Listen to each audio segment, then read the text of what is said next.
Today, Kentucky State Police say that the Letcher County Sheriff, Sean Steins, shot and killed the Letcher County District Judge, Kevin Mullins. Well, now this evening, multiple agencies are surrounding the courthouse here in Whitesburg as this happened inside the judge's chambers. According to law enforcement, it happened just before 3 p.m.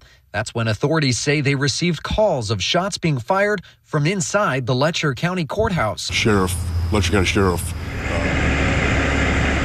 I think this is the most important thing we've done in the academy.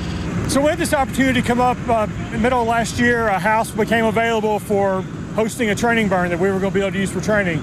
They really wanted us to get out here and see and learn about fire behavior, but also in a real house compared to what we do at the academy, which is in like cargo containers and things.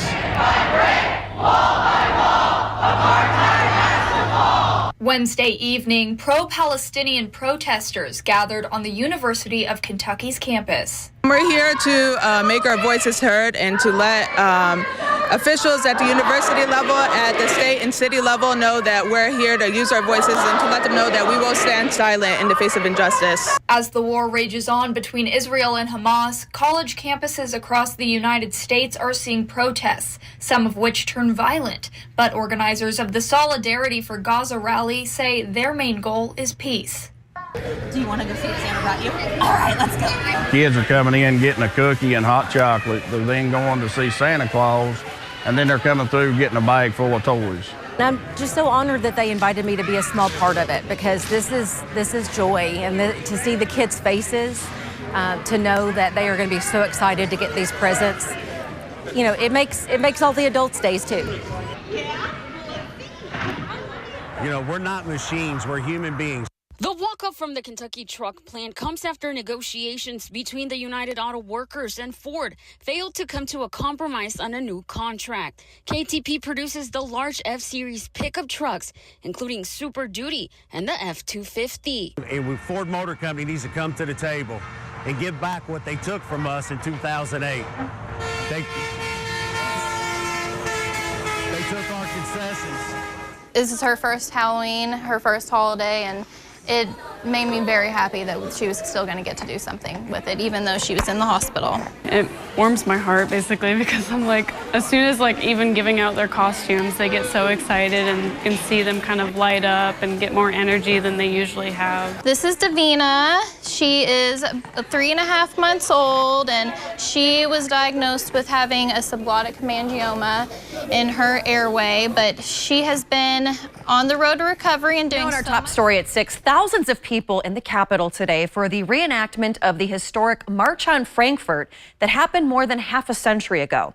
Activists say while progress has been made, the fight for justice and civil rights continues to this day.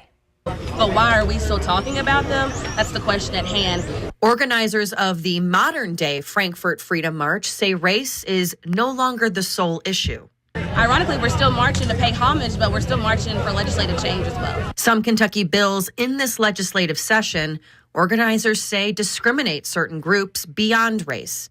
Today's march at the Capitol sending a message. Today marks day 9 in the search for the accused I-75 shooter, Joseph Couch. Officials so far searching 28,000 acres of the Daniel Boone National Forest through thick brush, wearing heavy bulletproof vests, helmets, and carrying their equipment. It's hard on him, too, and I want it to be hard. I want him to suffer every step he makes. Officials say Couch is believed to be somewhere in the vast forest, making search efforts much more difficult. We've got the right people. We've got the right equipment. It's just the Daniel Boone National Forest is a tough adversary. County Coroner's Office says 31-year-old Antoine Clay was killed by gunshot wounds. Police say it happened just after midnight on National Ave and Walton Ave off of Winchester Road. Authorities say 6 people were found shot at the scene, including Clay, who later died from his injuries. The other 5 victims had non-life-threatening injuries. The Lexington police have not listed any other names of the people involved and a suspect has not yet been identified. Secretary of State Michael Adams' office says the threat was emailed to his office and other Secretary of State's offices across the country. Law enforcement believes this is a continuation of the ongoing swatting spree that's been plaguing the nation for weeks now. The United States observed Martin Luther King Jr. Day was back in 1986, and 38 years later, Americans still use this day to recognize one of the most influential civil rights activists. The event started at 1 this afternoon at Central Bank Center. The march then ended about an hour later with a closing speech by Reverend Kevin W. Cosby. Daughters of the American Revolution and VFW Post 4075 to honor those who served in the conflict and commemorating the day at the Kentucky Vietnam's Veteran Memorial. The Vietnam War was from 1955 until 1975, lasting more than 19 years. Our job, because our country was not welcoming like it should be when so many returned, is to make sure we say thank you over and over and over and over to try to make up for that. It is World Autism Month. In Lexington, the Hope Bridge Autism Therapy Center is helping children with autism build relationships with first responders. A center hosting First Responder Day to help prepare for an emergency. Hope Bridge officials say loud noises and bright lights can be overwhelming for people with autism, but it's important that first responders know how to connect with them and vice versa. Hey, Doug and Lisa. Yes, I am here on the Madison County side of the Clays Ferry Bridge overlooking the Kentucky River behind me, and wind gusts are starting to increase. It's not a real sustained wind that we are experiencing at the moment, but those gusts have certainly increased.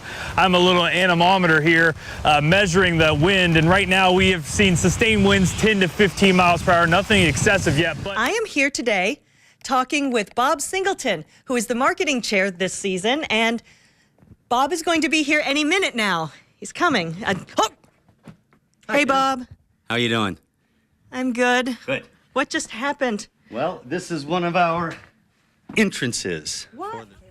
Lisa, it's going great. One, I want to preface, I'm not going to be part of the horse jumping competition. It took a lot of guts for me to get on this horse right now, but this is Shane. Everyone meet Shane. And I am here with Dr. Woodrow Friend. Dr. Friend, do you want to introduce your horse? So this is Sky. Sky. And, you can come to the horse park from March to November and ride these guys at the horse park. So, GJ, what's you hear a lot about counters and remodeling. What's the deal? Counters. I think that counters are one of the few places, including lighting and backsplash, that you can really express yourself personally, right? So everybody's going to have about the same cabinets, about the same floor, with a few exceptions. Countertops, though, are one of the most visually impactful finishes in the entire remodel. No one comes into a kitchen that's freshly remodeled and comments on the evenness of the ceiling, you know. It's always counters. You go right to the island and ooh and ah. So you really want to make sure you pick a surface that inspires you from a company that knows what they're doing with it, yeah. Fantastic. So tell me, what's the most important thing to consider when you're buying new surfaces? I think probably performance. A very smart guy named Steven Sawyer, a great friend of mine, told me one time, GJ, nobody gets everything. And with counters, that's true. You can get the beautiful look of marble, but that's going to come with some performance detriments, or you can get